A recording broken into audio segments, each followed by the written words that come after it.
They're a brother and sister team, and Ruthdim and Lenpi, her younger brother. Ruthdim is 7 years old, in second grade at the Village Seventh-day Adventist Elementary School. She's improving her English and reading skills, and with her parents' guidance can sing and pray and tell stories, and with her parents' encouragement is sharing those stories with others around her. She has a great desire in the future to become a medical doctor and to help people.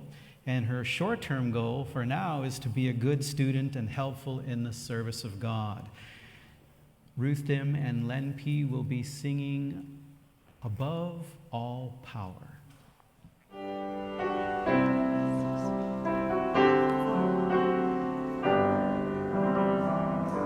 Above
little child shall lead them, and if the children do not cry out, the rocks will.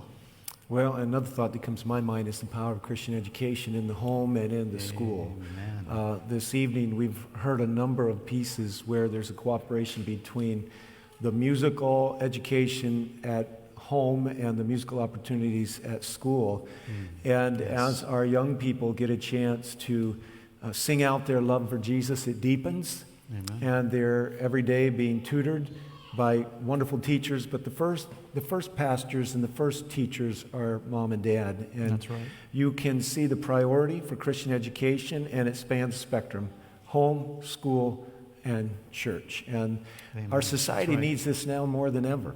Absolutely. And so as we're listening to this young talent, as their hearts are given away to Jesus and their lives are dedicated to their destiny in Christ, we can expect great things. Yes, we can. So we are so thankful for our church schools, and there are a number of them around the state of Michigan. And if you're listening on a Strong Tower signal at the time this program airs, there's probably somebody who could tell you about where to find a Seventh-day Adventist Christian school where we have the most excellent education and the best teachers. That's right. And you can certainly give Strong Tower Radio a call, 231-468-2087, to find the nearest Seventh-day Adventist school in your listening area. Amen.